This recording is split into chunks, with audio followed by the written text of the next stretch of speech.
안녕하세요, 아인스입니다. 오늘 준비한 캐릭터는 롤랑입니다. 페이트 그랜드오드에 등장하는 서번트로 클래스는 세이버입니다. 프로필은 다음과 같습니다. 키와 몸무게는 183cm에 99kg, 출전은 샤를마뉴 전설, 지역은 프랑스, 속성은 질서 선, 성별은 남성에 담당 성우는 테라시마 타쿠마입니다. 진명은 롤랑. 성배 전쟁에서 그를 뽑으면 어지간한 일이 없는 한 이겨나가겠지 라고 분석되는 서번트입니다. 스테이터스, 스킬, 보구 전부 빈틈이 없어 정당한 수단으로 그를 타도하는 것은 극히 어렵습니다. 마스터에 대한 태도에 이르러서도 온 건 남녀 불문하고 예절을 유지합니다. 주인에 대하여 성실하게 대하려고 하기에 서번트로서는 극히 다루기 쉽죠. 악랄한 마스터가 아닌 한 함께 싸워서 성배를 쟁취해 주겠지. 당연하지만 그에게도 약점은 몇 가지 있습니다. 특별할 것은 유혹에 대한 내성이 없는 점이죠. 롤랑이 취향에 딱 들어맞는 미녀가 성배 전쟁의 관계자로서 나타나지 않기를 기도할 수밖에 없습니다. 그리고 물론 최악의 타이밍으로 그런 사람이 출연하는 것 역시 롤랑에게는 일상다반사입니다.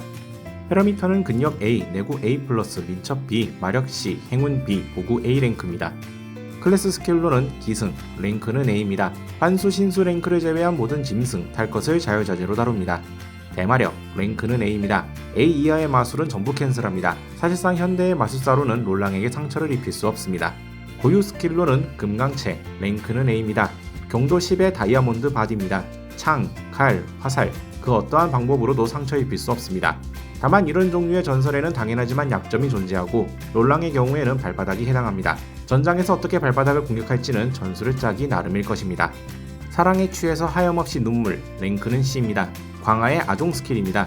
잘 모르는 누군가와 사랑에 빠지기 쉽고 차이기 쉽습니다. 차이기 쉬운 건 스킬이 아니라 본인이 원인인 게 아닐까 하고 생각하지 못할 것도 없지만 신경 써서는 안 됩니다.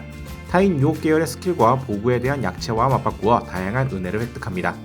너무 늦은 뿔필이, 랭크는 EX입니다. 본래는 보구이며 효과는 후술합니다. 보구는 불회의 극성, 비랑달, 랭크는 A+입니다. 되지 못하는 것이 없고 이가 나가지도 않는다고 칭송받는 엑스칼리버와 함께 거론되는 경우도 많은 부루불멸의 성검입니다. 황금의 자루에는 헥토로 시대에는 존재하지 않았던 희귀한 성유물이 다수 들어가 있으며 그 영향으로 개념무장으로서도 지극히 유효, 또한 숨겨진 효과로서 기적을 일으킬 수 있습니다. 현상으로서 가능하다면 거의 대부분이 실현됩니다. 다만 그 대가는 지극히 큽니다. 너무 늦은 뿔필이, 롱스보 올리팡, 랭크는 C입니다. 올리팡은 뿔필이라는 의미, 롱스보는 다름 아닌 롤랑을 포함한 12용사 대부분이 전사한 혈전을 벌인 지명입니다. 함정에 걸려 궁지에 빠졌으면서도 명예에 연연한 롤랑은 원군을 부를 수 있는 이 뿔필이를 불기를 꺼렸지만 어쩔 수 없이 불기를 결단. 하지만 지장이자 친구인 올리비에는 너무 늦었어 롤랑이라며 한탄했습니다.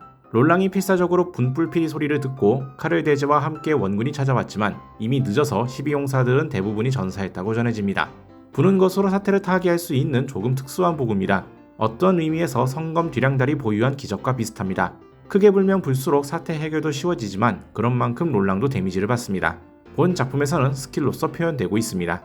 샤를마뉴 왕이 조직한 12용사의 수자입니다. 왕에게 받은 뒤량달을 사용합니다. 강인하며 불효불굴하고 고결하면서 미소는 상쾌하고 부에 흥미 없고 신을 향한 사랑과 명예를 준수합니다.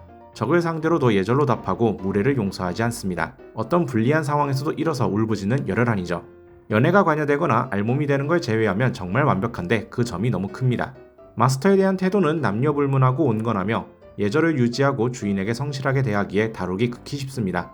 악랄한 마스터가 아니라면 성배를 쟁취하기 위해 함께 싸웁니다. 유혹에 대한 내성이 전혀 없습니다. 본인 취향으로 스트라이크인 미녀가 성배 전쟁의 관계자로 나오면 골치 아파집니다. 최악의 타이밍에 그런 것이 출연하는 것이 롤랑의 일상이죠. 차이면 발광하는 등 연애가 관여되면 유감스러워집니다. 광란의 오를란도의 실현 에피소드가 반영되어 있습니다. 실현당에 이른 이성을 아스톨포가 찾아줬다는 건 전승과 같으나 그 아스톨포가 광란 사태의 롤랑을 진정시키려 여장을 했다던가 슈발리의 대웅이 12용사 놈들은 다 변태놈들이라 까거나 그걸 들은 아스톨포가 롤랑은 걸리면 수갑차의 취미니까 신문에 실릴 정도인 자기의 취미랑은 다르다고 항변하는 등 막장 변태 취급을 받고 있죠. 구체적으로는 실현 사건 이후로 타리에 중독되어 버렸다 합니다. 타리는 취미와 실익이라며 기뻐하며 느닷없이 전라로 거리를 질주합니다. 기사라서 예의작법에 해박하다고 주장하지만 안 믿어줍니다. 좋아하는 게 알몸이라며 직접 보여주려다 영주로 날려질 뻔하죠. 왜 벗냐고 물으면 이유는 딱히 없다 합니다. 연기 재림을 하면 벗습니다. 2년 예장에서도 벗는데 이게 인간이 살아가는 자세니 세계는 이렇게 모든 것을 드러내면 대부분 무엇이든지 해결할 수 있니 하다가 옷을 잃어버리죠. 송구스러우면 전라가 되고 싶다 합니다. 한편 숙녀 앞에서 전라가 되는 건 자제하고 있다 하죠. 롤랑의 노래 에피소드도 반영되어 있는데 뿔피리를 안 불려한 건 의부 간호가 배신했다는 것을 믿을 수 없어서였습니다. 믿은 상대에게 배신당하는 것이 무엇을 해도 익숙해질 수 없었습니다. 마스터가 마음에 들면 주종과 별개로 친구로 삼습니다. 싫어하는 것은 굳이 말하면 배신 혹은 둔감한 자신입니다. 성배를 얻는다면 뿔피리를 불 타이밍을 좀 더 빨리 하고 싶다 하다가 그만둡니다. 오늘은 세이버로 등장한 롤랑에 대해서 간단히 살펴봤습니다. 다음에 또 다른 캐릭터에 관한 영상으로 찾아뵙도록 하죠. 시청해주신 분들 감사합니다.